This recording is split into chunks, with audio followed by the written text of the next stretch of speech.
Eh, Hola, ¿qué tal? Vamos a hablar de mi pieza osteológica de una boa imperator. Mi nombre es Edwin Alejandro López. Este proyecto pertenece al curso de Fisioanatomía Comparada 1 de la Escuela de Biología en la Universidad de San Carlos de Guatemala. Bueno, las boas, como todas las serpientes, son vertebrados con un cráneo de ábsido, son pertenecen al orden Squamata, lo que hace referencia a sus escamas.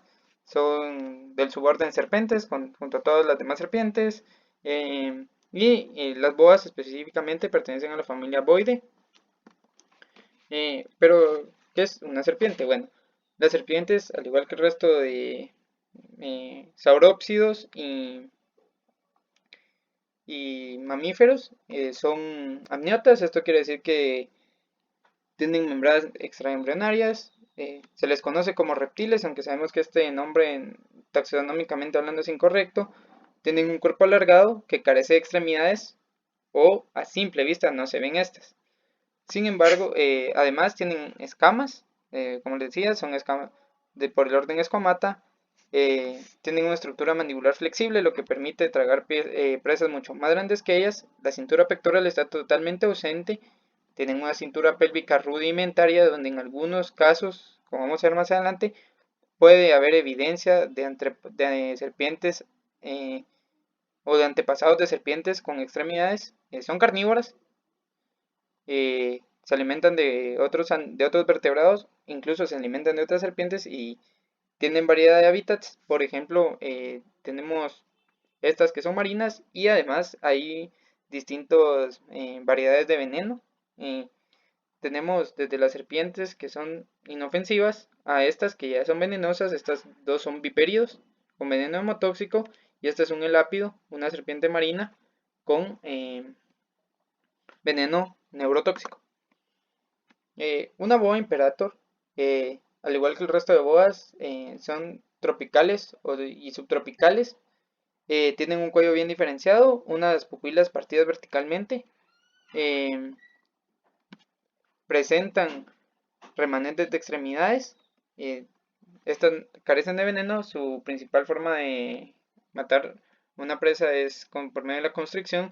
Son las serpientes más grandes de Centroamérica, con 1.3 a 2.5 metros de longitud. Sin embargo, pueden ser más grandes. Tienen camadas bastante grandes, desde esas 64 crías.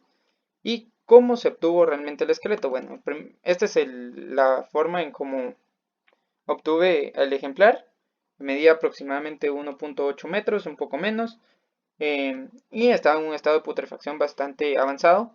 Por lo tanto, el primer paso fue quitarle el mal olor, para lo cual se procedió en una superficie, en un recipiente con superficie mayor, se, se le procedió a que cada día se le cambiaba el agua durante 2 semanas. El siguiente paso fue quitar piel y vísceras con ayuda de un cuchillo. La piel se puso a secar en sal, mientras que el cuerpo el resto del organismo se volvió a echar en agua. Sin embargo, a esta agua se le agregó hipoclorito de sodio para iniciar el proceso de digestión de masa muscular. Para evitar perder el orden de las costillas, se le atravesó un alambre en el canal neural. eh, lo que llevó a obtener huesos relativamente limpios a comparación de cómo estaban. Sin embargo, todavía les faltaba un proceso de blanqueamiento. Para esto ya se utilizó hipoclorito de sodio totalmente concentrado. Estos instrumentos permitían llegar como el cepillo y los hisopos, a lugares difíciles de accesar con el cloro, sobre todo en el cráneo. Y el procedimiento era el siguiente: teníamos la pieza sucia con algunos trozos de carne, se pasaban en cloro. Vemos incluso efervescencia donde se está deshaciendo la carne y se están blanqueando. Y este era el resultado, ya huesos sin carne y totalmente blancos. Se procedió a armar la base y el soporte de la misma. Para ello se utilizó cartón como base, y de un color oscuro para contrastar los huesos y que estéticamente se viera mejor. Y la base fue de alambre, eh, el cual se moldeó de esta forma sinoidal para evitar que el tamaño de la base fuera excesivamente grande. Sin embargo, se guardó el cuidado para evitar que se perdieran estos detalles en la anatomía de la pieza, al momento de montarla. Para eso se utilizaron ciertas fórmulas matemáticas para que la amplitud de las ondas fuera lo suficientemente grande para mostrar características y de un tamaño reducido para evitar que se ampliara mucho la base. Para montar los huesos, para pegarlos específicamente se usó superglue con bicarbonato, lo que forma un buen cemento, la verdad. Y este fue el procedimiento, se comenzó con el cráneo, después aquí donde está el sector de la médula se le pegó un alambre y las vértebras eran pegadas a sus costillas y se enhebraba por medio del canal neural la vértebra en el alambre. El alambre, como ya estaba moldeado, permitía solo ir deslizando las vértebras hasta que se fue obteniendo esta forma, como vemos en la última imagen, y esto nos llevó a obtener los siguientes resultados. Primero, la pieza terminada, vemos eh, aquí desde otro ángulo donde vemos etiquetas y algunos esquemas para la comprensión de la pieza. Aquí vemos que pertenece a la Universidad de San Carlos de Guatemala, la Escuela de Biología, la Zoología de Vertebrados. Es un reptil con osteológica completa, es la especie. Sin embargo, todos los datos de colecta se carecía de ellos porque esta serpiente estaba en el laboratorio de zoología de vertebrados junto con otros organismos, los cuales carecen de datos de colecta y el estado de conservación es bastante malo, por lo cual el esqueleto era la única era lo único rescatable de esos animales. Por eso se procedió a realizarlo y la limpieza y el aclarado se realizó con hipoclorito de sodio. Este es el peso estimado del organismo. Aquí tenemos la localidad, la etiqueta, perdón, que se endosa al cráneo, donde vemos los mismos datos de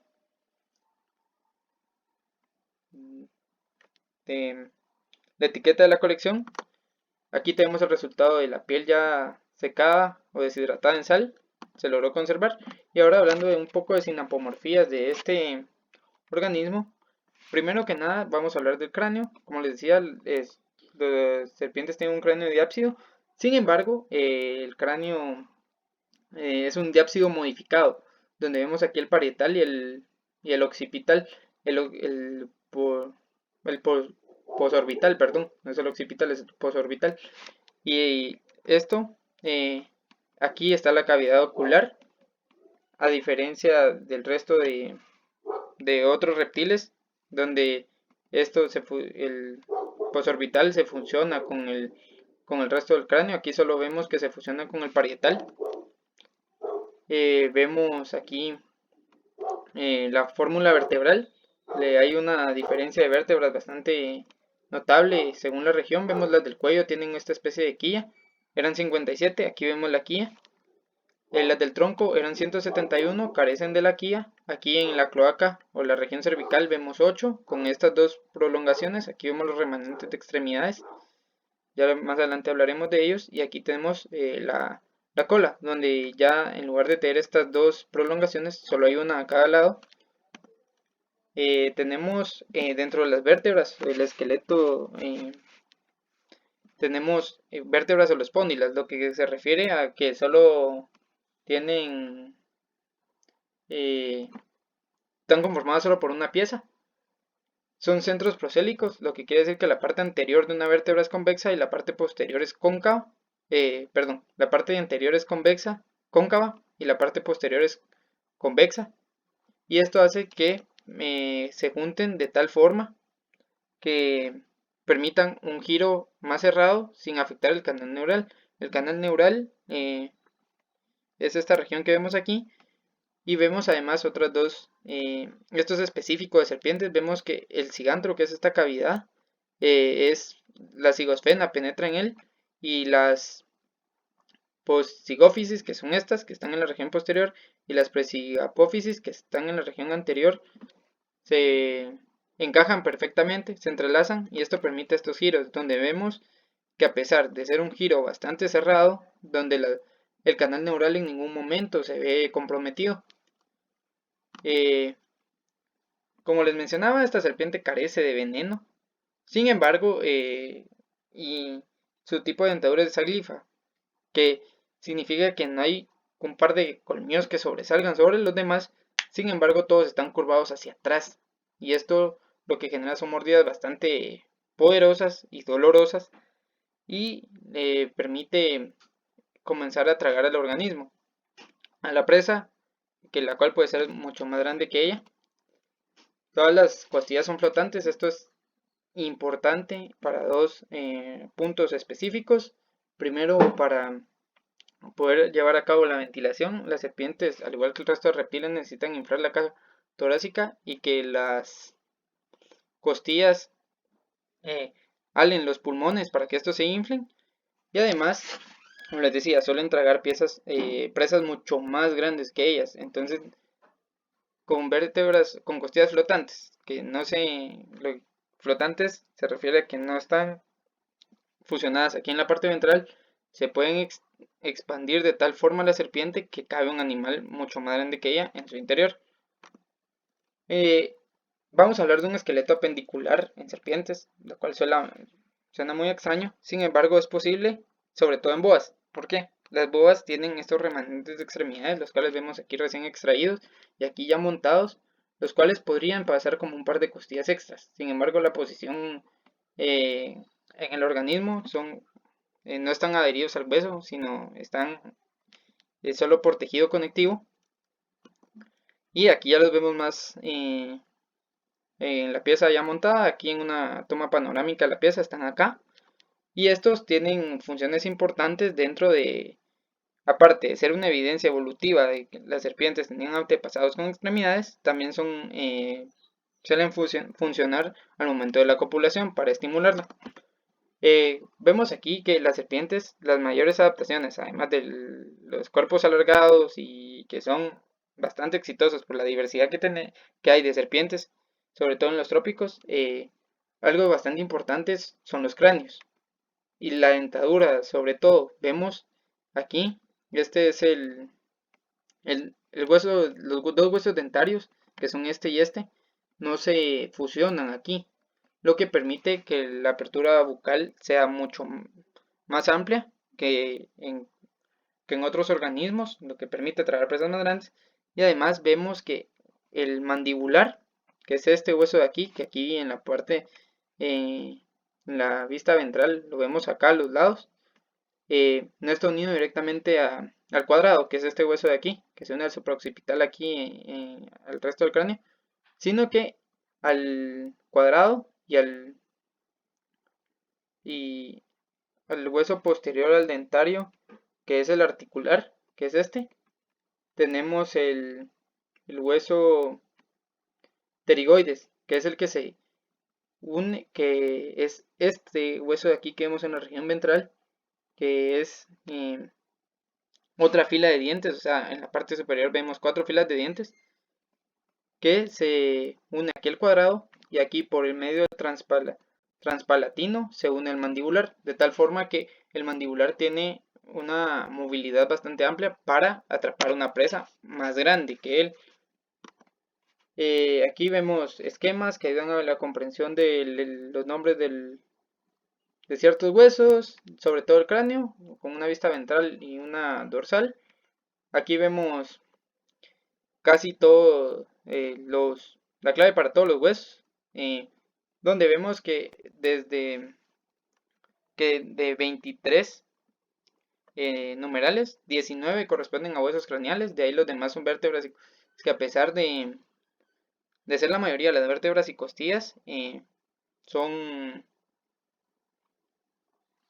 eh, no tienen tantas diferenciaciones como los huesos del cráneo.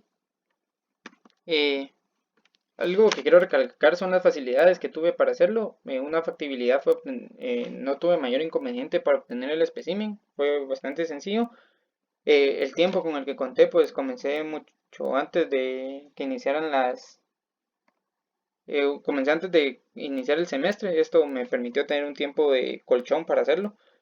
Tener un orden y sistematización, sobre todo en el momento de pegar, me permitió tener un sistema de blanqueo y pegado, donde mientras yo pegaba ciertas partes de costillas, otro grupo se estaba blanqueando, lo que permitía aprovechar mejor el tiempo. El uso de cloro, pues no tuve que hacer mayor trabajo mecánico para limpiar huesos.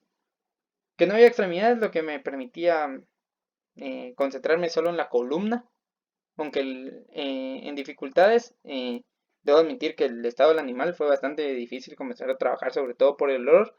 El tamaño del mismo llevó retos para la base y para la cantidad de vértebras que se tuvieron que pegar. Em, debo, como dificultades también, la carencia de extremidades se compensa en una serpiente con la cantidad de huesos que tiene un cráneo. Vimos en la figura anterior que eran alrededor de 19. Sin embargo, muchos de ellos están duplicados, entonces el número de huesos del cráneo aumenta considerablemente. Recomendaciones futuras para alguien que lo quiera hacer: si utilizan superglue, la acetona lo disuelve bastante bien por si hay errores en el pegado y evitar romper huesos por tratarlos de despegar. Y la más importante que yo considero es elaborar un espécimen dentro de el taxón que a uno le interesa, pues permite una mayor motivación para la hora de trabajar y sobre todo se aprende mucho al elaborar estas piezas de la anatomía de los animales, entonces es bastante recompensado el trabajo. Aquí son unas de las referencias que utilicé. Vemos dos libros, tengo dos libros bastante importantes para hacerlo: Cardon, que me ayudó con la anatomía comparada, y Kohler, sobre todo con la parte de las descripciones. Entre agradecimientos, en especial a María José Chan porque ella me facilitó la obtención de la serpiente, y como ella el año pasado realizó una, me acompañó en todo el proceso. A mi hermana por las fotos y a María Fernanda Orrego por el apoyo motivacional en todo momento. Y espero que les haya gustado y que haya sido bastante informativo. Si en caso hubieran dudas, está mi correo electrónico para resolverlas. Gracias.